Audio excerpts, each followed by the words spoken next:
come and get wrecked by the best fuck silence. The Disciples audio animation by Stereo Stages.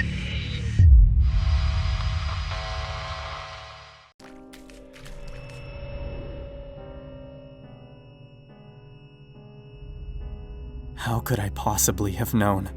I mean, this can't be my fault, right? All I did was draw a dick. My friends brought the spray paint. I didn't plan this. I didn't even want to do it. They ridiculed me, hit me, forced me. It was only one. Just one dick. So much death. I've watched my friends and strangers die brutally, and more soon, I'm sure. I don't even think I can hide or find safety anymore, but I'm too terrified to stop running. I don't want to die. It was just one fucking dick. I hope no one makes the same mistake I did. Please listen while I still breathe to tell you this account. I'll start from the beginning, although this hardly makes sense even to me. Friday. School's end and the weekend's beginning. A few of my friends had something planned this whole week, but they were keeping uncharacteristically quiet about it, which had me worried. Running their mouth was practically second nature, but no matter how hard I pried, those douchebags wouldn't even give me a hint. If I could go back, I would have told them then and there exactly where they could stick it. I would have went home and studied for the SATs. Maybe I would have even had a future. That's not what I did, because I am a giant pussy. Self-loathing is a point I've long passed. Honestly, looking back, I've just tried to understand why I did what I did. Rejection has always been a fear of mine. For people like me, it's so easy to get set in a pattern of comfortable complacency. Being a senior in high school, I was friends with all the popular kids. I always went along with the things they did or said because I was afraid of being kicked out of the group. You're not supposed to speak ill of the dead, I know that, but I never really liked those assholes. So as it was, my inability to be a free-thinking individual led me to Grant's house that Friday night. We all met there at 9 p.m. It was myself, Grant, Jacob and his girlfriend Evelyn, Peter, and Maddie. Grant's house is where we always met up because his parents were constantly vacationing and leaving him to do as he pleased. If I were Grant's parents, I'd probably want to get away from him too, but he had a house to himself and his parents' credit card to buy what he wanted. So you can see why he was one of the most popular kids in school and why we tolerated him. Alright, you fucking pricks. Who's ready to get into some shit? Grant blustered as he walked around the living room, patronizingly slapping everyone's face. Swelling with self-importance, he stopped in front of me, resting both his hands on my cheeks. And you, tonight, you become a man. Isn't that right, Petey? Yeah, bitch boy growing up. Good. Peter responded in his overused shitty hillbilly impression. Peter was the captain of the football team and Grant's right-hand man. He was just as much of an asshole as Grant was. Taking both of his hands, Grant slapped my face hard. Let's saddle up, princess! Yeehaw! He said mockingly while grabbing a large black duffel bag and heading out the door. Following like the dogs he treated us as, we all piled into Grant's black SUV. Peter got into the passenger seat, and as I clambered into the back row, everyone else got into the middle. I had a feeling that Peter and Grant were planning some less than legal activities as they whispered and snickered to each other. Hey, fuckstick. Hand me that bat in the back. Peter demanded, staring at me and snapping his fingers.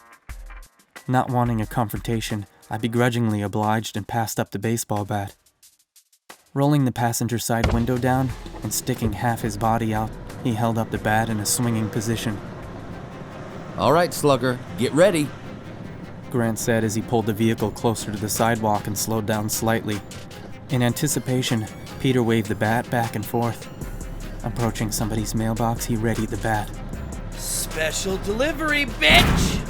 Swinging hard, it connected, breaking clear off the post. Mail and crumpled metal flew in the air. Whoa! Did you see that shit? Grant and Peter high-fived each other and celebrated their federal crime. Evelyn and Jacob laughed along, finding it almost as amusing. Maddie, on the other hand, stared out the window, seemingly irritated by their juvenile antics. Nervously, I watched behind us for approaching police. This was exactly the kind of stupid BS I didn't need to be getting in trouble for. Why couldn't I just have stayed home? Pulling down a long gravel road, Grant turned off the headlights and continued to drive. Peter just looked back and menacingly smiled at us. Whatever it was, they were both in on it. Paying more attention now, all of us in the back looked around quizzically, trying to get an idea of where we were going. Hey, gee man, where are we headed? Asked Jacob. Receiving no response, he continued peering out the tinted window through furrowed brow. At one point, I saw Grant hand Peter something small and white, which both of them ingested wordlessly. Slowing his speed greatly, Grant now drove through what I thought was a field. All I knew was that it definitely was not a road. We all held on to the oh shit handles as the unevenness of the terrain threw us around the inside of the vehicle.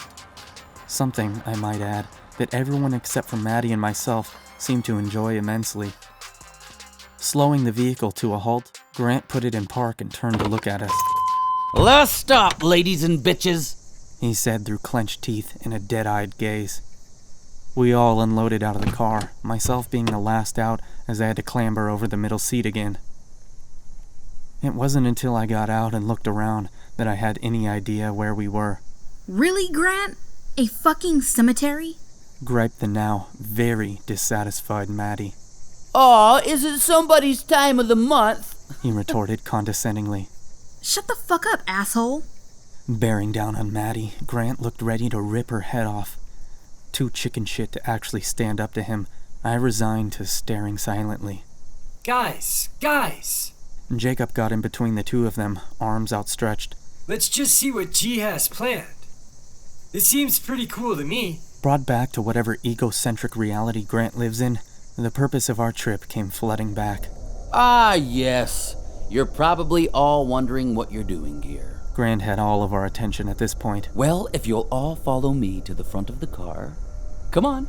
Walking around, we haphazardly arranged ourselves, awaiting his big reveal. Standing further ahead with his back facing us, Grant raised his arms. Hit it, Petey! Peter turned on the SUV's high beams. The darkness in front of us was drowned in a revealing light. Positioned as if a holy messenger, Grant cast an all-encompassing shadow on a small structure directly ahead. No, not a structure, a mausoleum. This wasn't just any tomb. This was the final resting place of Lazari Kirk. Now you might be asking yourself, who the hell is Lazari Kirk and how is he relevant to this cautionary tale? I'll tell you how. He was one of the most twisted Satanist and deranged serial killers in the last 100 years. Well, I haven't heard of this guy, you must be thinking to yourself. I'm quite sure you haven't. It was largely swept under the rug, and due to some family ties with a very high-up political figure, there was a huge cover-up. I know all this because my uncle's father worked the case, watched him put to death even. Our town always knew he was put to rest here, somewhere. In fact, there was a huge debate over it, but ultimately, it was done in secret. So, how did a high school student like myself know where it was? Simple. I didn't. Not until I saw it, that is. Even with the encroaching shadow of a pompous teenager shielding it from the affirming light, pure evil's presence was unmistakable. Huge stone doors sealed the tomb's entrance, and across them, symmetrically placed, was a pentagram. Gargoyles or demon hounds stood watch on the corners. Undoubtedly, this was the mausoleum of Lazari Kirk. Moving to the side, Grant swept his arm in an invitational manner, allowing the headlights to reveal the tomb's terrible facade. I didn't know how the hell he found this place, but that sinking feeling in my stomach told me we shouldn't have been there. Approaching from behind, Peter walked up to Grant and dropped the black duffel bag at his feet. Bending down to retrieve something from its interior, Grant's eyes locked onto mine, empty and with menace. Standing up, he strode over to me and thrust into my hands a can of red spray paint. Tonight, this little bitch is going to grow a pair. He pointed a denunciatory finger at me while addressing the rest of the group. And because he doesn't have one, we've brought Matilda out here to spray paint a dick on this devil-worshipping piece of shit's grave. What the fuck? No, I'm not doing that, I yelled back, dropping the spray paint on the ground. Everyone is sick of your shit, Grant. You don't have to be an insufferable asshole every second of the day. Wordlessly, Grant was upon me before I even got the chance to finish my sentiment. Drawing in a breath from my next words, he drove his fist into my stomach hard. Collapsing to my knees, the blow robbed my lungs of precious oxygen. I grasped desperately at my chest, my panicked body gasping for a breath that had yet to come. Towering over me, the imperious asshole that was Grant shoved my body with his foot, sending me sprawling onto my back. Listen, you spineless fuck. I'm trying to help you. Don't you see that? You've always been, and without me, you will always be, a little bitch. He wasn't completely wrong. If I was a stronger person, I doubt any of this would have happened. The world has plenty of people like you, followers, sheep, servants. You need me. I am a gift to you. I will show you that there is more, that you can be more. It all starts here and now. All you gotta do is grab that can of spray paint, walk over there, and draw yourself one medium-sized dick. With that, he kicked the can, rattling as it rolled into my arm. Getting my knees under me and fighting for breath, I took the can into my hand. With all the defiance I could muster, I tossed it away and choked out a "Fuck you." Grant's expression changed from a smug, all-knowing, self-important asshole into something dark and violent. He snatched the collar of my shirt and pulled me towards him with one hand. The other balled into a fist and reached to the clouds. Like a piston, it shot down and smashed into my temple. A white flash exploded across my vision and faded into a darkening blurriness. My dim, sideways world slowly came back into focus from my position, laid out on the grass. Faint voices arguing. I could hear Maddie through my ringing ears. What the fuck, Grant? You're going too far. You're hurting him. Through what portion of my vision had cleared, I could see Grant advancing on her. He'd become unhinged, but nobody moved to do anything. Commanding my seemingly distant body, I righted myself and got a foot under me. I knew I had to do something. No one else was going to stop him. Hardly managing to steady myself on one knee, I choked out, "Is that all you got, bitch?" Grant turned his head to face me, a malicious smile plastered across his face. There he is. Don't you see what you could become if you would just grow a pair of fucking balls? Looking up, I only caught the hint of a fleshy blur as Grant's fist hammered into my nose. A sickening crack filled my consciousness. Warm copper spouted out all over my face and into my mouth. Grabbing me by the front of my shirt, Grant hoisted my buckled frame, head hanging limply at the neck as blood poured profusely. I saw him raise his fist again. My will, like my nose, had been broken. Lifting my hand weakly to shield my face from the next blow, I tried to beg him to stop, but all that came out was a coughing gurgle while I choked on my own blood. "Please." Fist still raised, with a look of disgust, Grant said, Pathetic! Are you ready to draw that dick, Michelangelo? Or do you need some more convincing? Feebly, I nodded my head in agreement. In doing so, he released my shirt, and I was painfully reunited with the ground. He loomed over me impatiently. I knew if I didn't get up soon, he'd go back to beating me. Warily, I got up to my feet with the can of red spray paint in one hand and the other cupping my nose. A passing glance revealed the somber, avoiding eyes of Jacob, Evelyn, and Maddie. I didn't blame them, though. This treatment wasn't something I'd choose for myself either. Peter, on the other hand, looked as if he wanted a turn, pounding my face in. Walking behind me, Grant gave me a literal kick in the ass. I got the message. Draw a dick, or take a beating. I chose dick.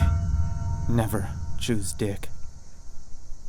As I stood in front of the most terrifying thing you could hope to find at a cemetery, the backseat dick drawer that was Grant peered directly over my shoulder.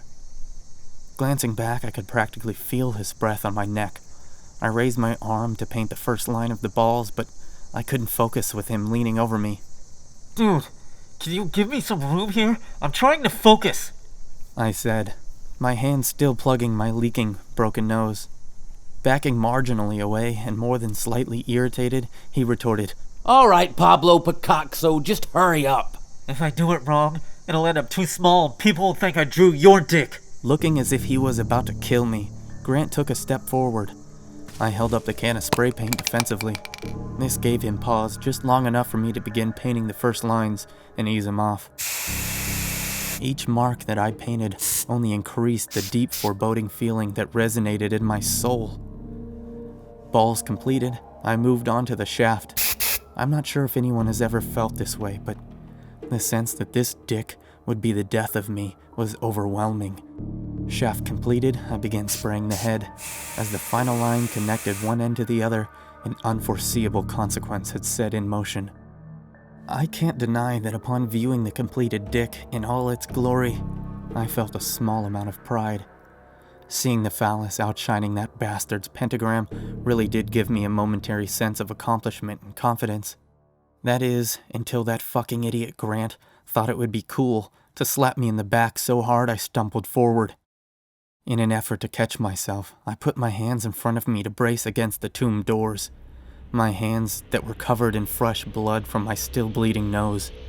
Making contact with the center of the seal, something immediately changed. A very tangible, ethereal shift. As if glued, my hands were stuck. I couldn't pull them off. I could hardly even move. Immobilized by forces unknown, I was no longer in control of my own body. Even now, I have never known a more complete sense of dread and hopelessness. The shit that I saw. God, the things it showed me. I don't think I'll ever sleep soundly again. Those visions of death and torture, gore and fire.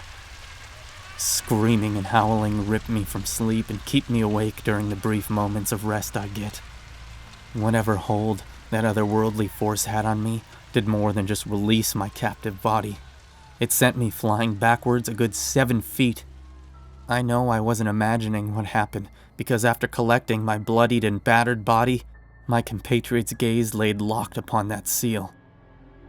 Turning to look, and so too was mine. That was the moment that everything went to hell. Literally. Red paint outlining the just-drawn dick began to glow. My bloody handprints pulsated like a heartbeat. Groaning to life, the pentagram began to crumble inwards, revealing what appeared to be blazing bright flames. More and more pieces crumbled inwards. It was like looking into a different dimension. The mechanics were all off. Even though we could clearly see fire, it didn't behave like fire. Enough of the wall had crumbled away that there was now a man-sized hole. From it, a great and terrible hand emerged. Vaguely human, but with 7 fingers. 8, if you count the thumb-like one that pointed back down its forearm. Each digit ended in a jagged claw longer than my own fingers. Grasping the still crumbling wall, the hand pulled pieces inward, widening the opening. A second hand appeared from the flames, mirroring the first with the same red, blackened flesh. They began to tear furiously at the remaining pieces of the wall.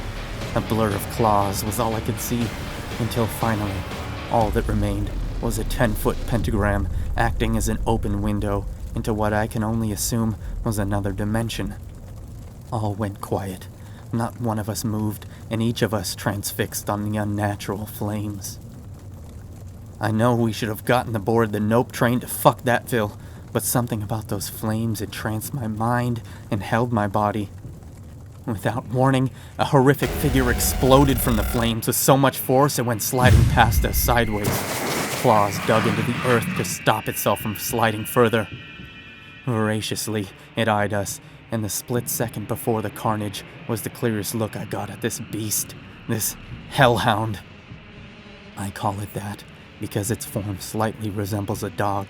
A massive, 8-foot-tall dog with all its fur burnt off and powerful rippling exposed muscle. Poised in weight, the creature looked ready to pounce.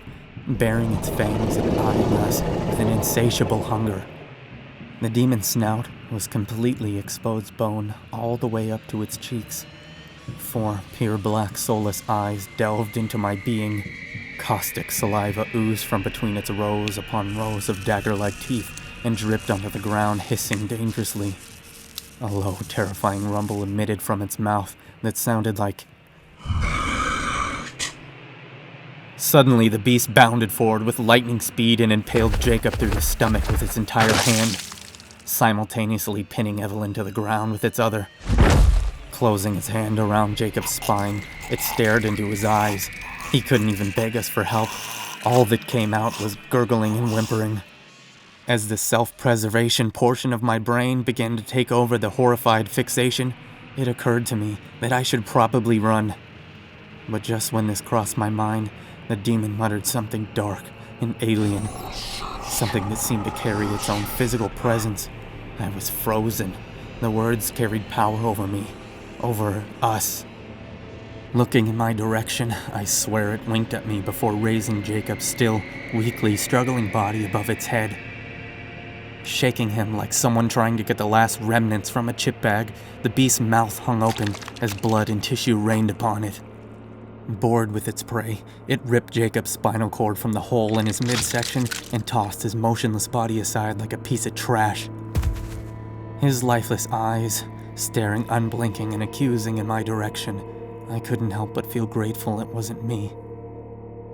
Unable to move, we were forced to stand and watch the horror show unfolding. I couldn't even blink or close my eyes. Leisurely, the creature eased one of its claws into Evelyn's trachea.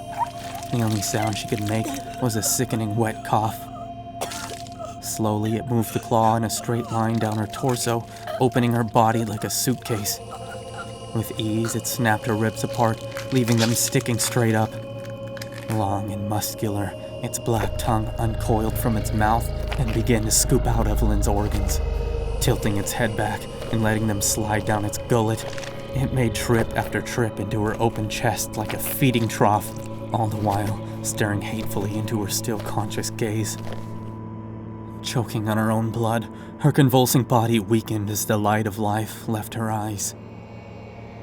Out of them all, I feel the worst for her. Her last thoughts, sights, feelings. God, the fear she must have felt, the pain, hopelessness. Finished with its snack, the demon turned and snatched Maddie off the ground. With one hand around her legs and the other around her torso, it slowly pulled her apart. The muffled crack inside her body turned into an audible and nauseating tearing of flesh. She barely let out even a scream as it ripped her in two and raised the halves above its head, allowing the blood and intestines to pour down its throat. Every death brought this thing closer to me. I didn't want to die. And tossing the pieces of my friend carelessly over its shoulders, the monster advanced on Peter. Standing on its hind legs, it towered over him, at least 12 feet tall. Clawed hands wrapped around Peter's head and lifted him off the ground. Physical contact seemed to have broken whatever hold was on him because he started to kick and scream, muffled as he was from beneath the demon's grip. Pulling his head back, the skinless mouth closed on Peter's jaw, biting it off completely and dropping him. In obvious shock, Peter got to his feet and stumbled around like a drunk person grasping at his missing lower jaw as blood and drool poured out. His tongue flailed about, trying to form words, but only creating a sickly, sloshing moan. Seemingly amused by this, the demon let out what I believe was a malevolent chuckle before holding him steady and pulling his right arm off like the wing from a fly. High-pitched screams of pain and terror emitted from his exposed throat hole. Like a cruel cat toying with a mouse, it began to batter Peter around with his own arm. Soft enough at first just to knock him over. Disorientated from shock and blood loss, Peter became less and less responsive. Becoming bored with its latest victim, the monster's eyes burned with rage. Savagely, it swung the arm, catching Peter in the head and taking him clear off his feet. As his arm connected with his face again and again, skull deforming more upon each contact, with a stomach-turning meaty thud. After pounding Peter's head into a bloody, soupy pulp, The demon sucked brain matter and flesh from his tattered, dismembered arm. There wasn't a thing I could do for any of them. Even if that fucking thing hadn't put a spell or whatever the hell on me, what could I have done at that time? I lacked the motivation and ability to defend myself or anyone else at that point. All I could do is what I did. Stare frozen and unblinking as my friends were brutally slaughtered and consumed by a demon. In front of me, the carnage turned my insides. These people I had grown up with lay strewn about, open and in pieces. Cemeteries are supposed to be a place of death, we all know that, but not like this. An aura of hate practically radiated off the beast as it locked its spiteful glare on Grant, who stood frozen only a few yards from myself. It was saving me for last. That thought gave rise to the greatest feeling of panic I've ever known. After seeing what it had already done, what would it do to me? In a brilliant flash, razor edges glinted in the light of the SUV. Released from bondage, Grant tumbled forward. His feet, however, remained planted, severed at the ankles. Ugh! What the fuck? He screamed as he began pulling himself towards me. Following behind him, the abomination scooped Grant's separated feet into its mouth and chewed. Unsatisfied by the crunchy morsel, another flash cleaved through both of Grant's legs just below the knee. Screaming in agony, he clawed furiously at the grass, trying to reach me, the only other person around. Fucking help me, man! Don't just stand there! Do something! He choked out through panicked tears, still crawling forward. Feeding on the pieces of him left behind gave the demon only momentary pause before it once again pursued the bloody trail left behind by the scrambling boy. Grant knew I couldn't move. He'd been similarly frozen, and if I could, I wouldn't have helped him. I would have ran. God knows I was trying. The inner me pulled away from my body, but it refused my commands. This was all his fault, that fucking idiot. In his wake, the demon sniffed at the exposed bleeding flesh and shuddered with anticipation. Another swift flash of its tremendous claws left the remaining portion of Grant's lower body separated at the waist. Pain and suffering resonated through the bone-chilling scream he let out. Still carrying forward, but at a greatly reduced speed. Joining his trail of blood, intestines unfolded from within his open midsection and stayed behind, those still attached as they were. All I can remember thinking was, how many seconds until I would face the same, or worse? Practically at my feet, Grant's spasming torso lifted to bring his gaze to mine, looking at me the way a starving person might look at a glutton, while the monster slurped at his unspooling organs. Uncontrollable and life-changing, Grant let out a cough. Blood flew out of his mouth and spattered across my face. The last and most important thing that asshole would ever do for me. He set me free. Everything happened so fast after that. My body finally responded to my screaming mind. Before I even had time to realize what transpired, I was sprinting away at more than full speed. Reaching Grant's SUV in record time, I ripped open the door and threw myself into the driver's seat. Like a movie, the headlights shone on the demon as its claws slashed what remained of Grant into at least a dozen pieces. Still in the ignition, I turned the key and the engine roared to life. Slamming my foot on the gas pedal, tires tore up the grass, struggling to gain traction as I desperately spun the wheel to get me the hell away from there. Now heading in the direction we had come from, I pushed past what would be a safe speed for the terrain. A furious roar sounded behind me. 2 seconds later, the back window shattered and something came crashing through it. Grant's severed head lay in the passenger side floor, twisted into a look of horror and agony, open-mouthed and shattered glass protruding out. When I inadvertently made eye contact, his eyes blinked one last time before his consciousness forever left this earth. That image will stay with me for however long I live. Speeding through the cemetery, I dodged headstones, and only just. Thrown about the car as the shocks bottomed out on the much too uneven grass, I finally made it to the gravel road. Fishtailing, I struggled to keep the vehicle headed straight without slowing down. In the rearview mirror, I could make out the terrible form of that demon following behind me. Now, on somewhat of a road, I hammered on the gas. Its muscular form powered forward like a machine. It had to be running at least 50 miles per hour. I didn't stop. The fear in me wouldn't allow me to. After making it onto the main road, I took the first entrance onto the highway and just drove. There was no way I could stop at my house to grab anything or say goodbye, for I was fairly certain that would be a death sentence for not only myself, but my whole family. This feeling of dread forced me to continually check my mirrors. Only after about 100 miles did I put the immediate threat of my life aside for the threat to my freedom. Trust me, I didn't forget that I was driving around with Grant's severed head rolling around on the floor. Pulling off the side of the freeway, I made sure to wait until no other cars were coming. With a t-shirt left in the back seat, I wrapped his head up and stashed it in the long grass of a ditch. By the time somebody finds it, I should be far gone. That is, if I live that long. Thankfully, pretty much everyone had left their purses and wallets in the vehicle. I drove until I needed gas, filled up, and kept driving. After I don't know how many hundreds of miles, sleep began to insist on itself. Sore and heavy, my eyes were hard to keep open. I found a nearby motel, cheap and off the beaten path. Paying in cash, I was given a key to an outdated, unclean room. At that moment, however, I couldn't have cared any less. Ground floor unit and car backed in, ready to go. I was planning escape before I even stepped in the room. I washed away the blood, sweat, and stress, and hardly made it from the shower to the bed before falling into a coma-like sleep.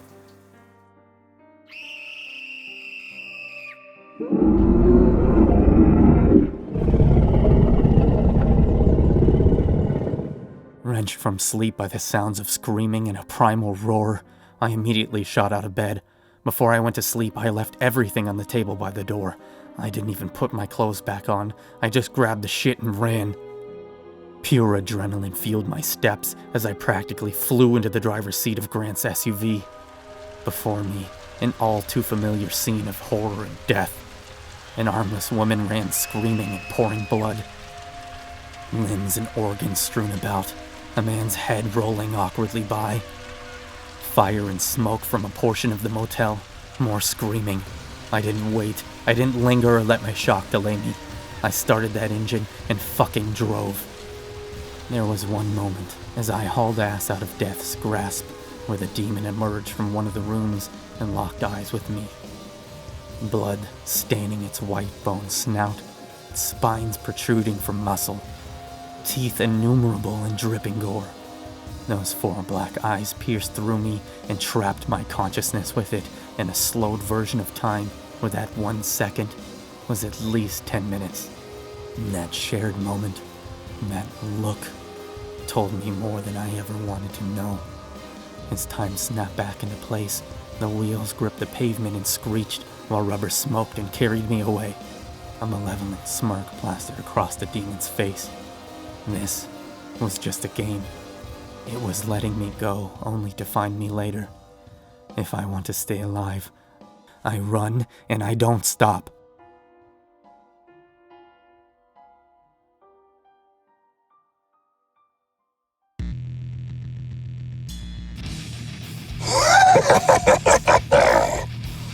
Well, what do you think of that, mortals? Happy fucking Halloween! And if you're watching this any other day than today, still happy Halloween! If you don't like that, fuck you! And if you do like that, aw, those are kisses for you, for your fucking face. I don't even care, bro. Oh, okay, well, hope you liked it. It's real fun to make. So just ridiculous. Good time. Good times. So, if you like the story, like, subscribe, share, do whatever the fuck you want. We hope you enjoy your Halloween here at the Disciples channel. Yeah. Just be safe, man. Come back for tomorrow to enjoy some more videos. like, subscribe, share. And here we have a little skit brought to you by a good subscriber and a good friend, Hayley Clark.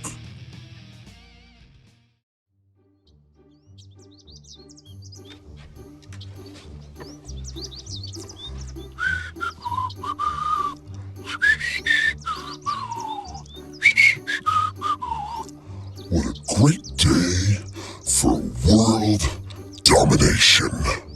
Let's see. Who should I destroy first? All the world leaders? Maybe later. All the monsters? There's some cool monsters out there. Huh. My one weakness. Girls. How does one destroy girls? Ooh, you know what? I think I got some books at home that could help with this. Let me just walk back to my garage, where I hide all the super secret world domination supplies. Alright. There's gotta be something in here somewhere. Ooh, this is a good one right here. Ooh, what about this? Oh, that could work. I knew it! He's scared. I'm gonna kick his butt. Why else would he be reading how to fight a girl like a man? You know I can hear you, right?